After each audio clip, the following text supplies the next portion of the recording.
เจ้าสบายดีเนาะคลิปนี้ก็จะมาสอนวิธีการยืนยันหลังจากที่เราสมัครบิตสบายแล้วเนาะก็จะมีอีกขั้นตอนหนึ่งที่เราจะยืนยันตัวตนเนาะยืนยันต้องได้ใช้บัตรประจำตัวเนาะแล้วก็ถ่ายรูปเซลฟี่อัพขึ้นอยู่ในเว็บไซต์จึงสำเร็จสมบูรณ์เนาะเอาทำอิฐเลยครับก็เข้าระบบก่อนเนาะ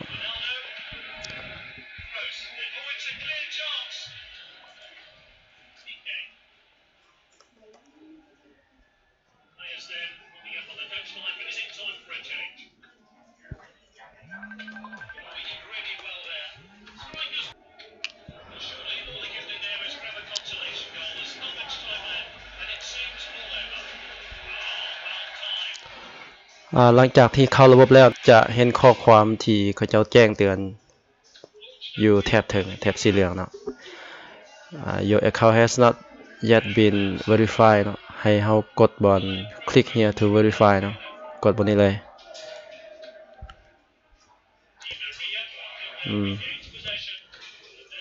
แล้ว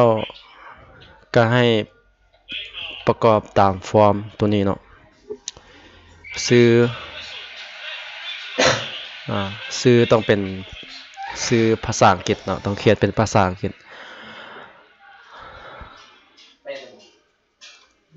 เขียนอันนี้จะใส่ซื้อแท้เลยเนาะบ่ฮู้ว่าซื้อใส่ซื้ออื่นจะได้บ่ใส่ซื้อแท้ก่อนซื้อคำไหลนามสกุลมีตรงเบิ้ลเลยฮะตรงเบิ้ลเลยมีนี่เรียบเรียงนะครับเนาะประเทศก็ให้เลือกเป็นลาวเนาะประเทศแขวงแขวงอุดมไซอุดมไซเมืองไซเนาะถนนอันนี้คือเลขที่อยู่เนาะถนนคือบอนคอยอยู่จะเป็นถนน 2E 2E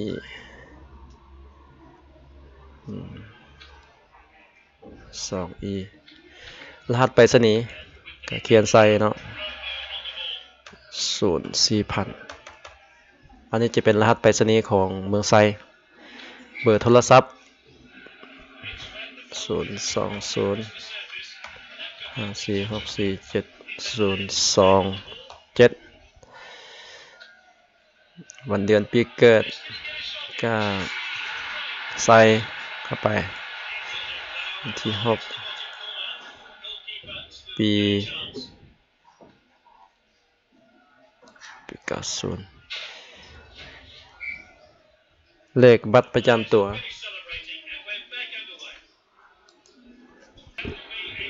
เลขบัตรประจำตัวนี่ก็ให้ใส่ให้มันถูกเนาะ0018 007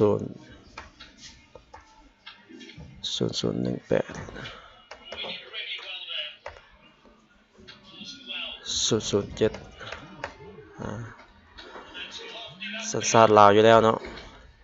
ตัวนี้บอล2อันนี้บอลที่เราจะต้องได้อัปโหลดเป็นรูปภาพเนาะอันนี้สแกนหรือจะถ่ายก็ได้เนาะ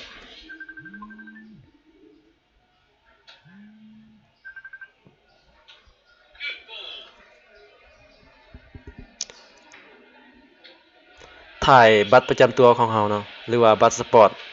บัตรผ่านแดนแต่ขอยจะใส่เป็นบัตรประจำตัวเนาะได้ถ่ายไว้แล้วให้เรากดเข้าไปที่เบราว์ตัวนี้เนาะเพื่อไปเลือก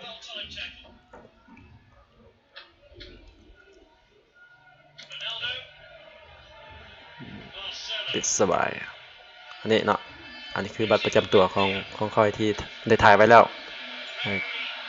กดเลือกบัตรประจำตัวแล้วก็เลือก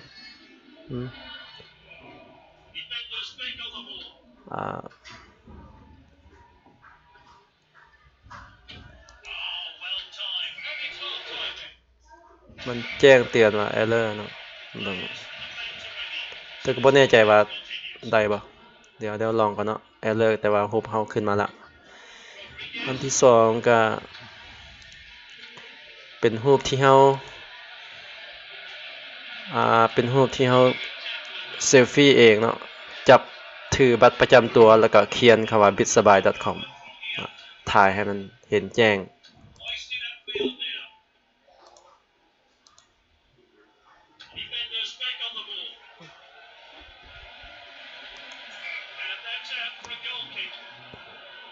รหัสปัจจุบัน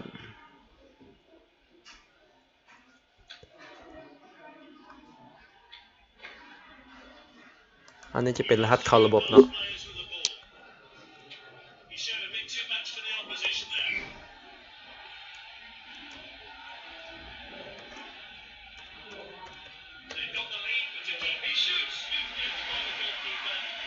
แล้วก็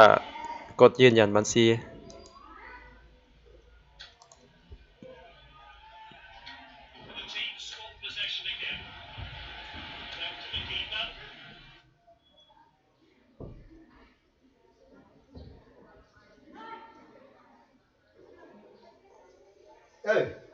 นั่นเลย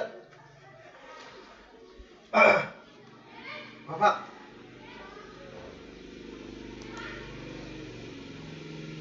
ยัดระเบิดยัดที่ไหน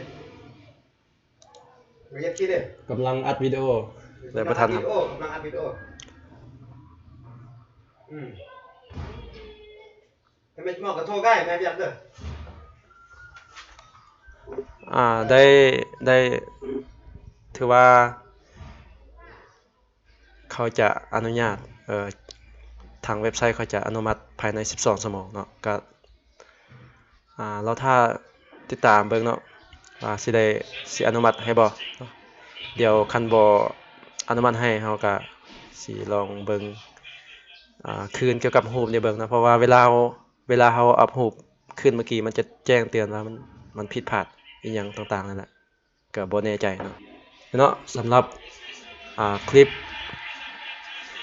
ยืนยันของเว็บสบายนี่ก็จะขอจบสำนี้เนาะมีหยังคืบหน้าคลิปหน้าจะมาอัปเดตให้เบิ่งอีกเนาะขอบใจ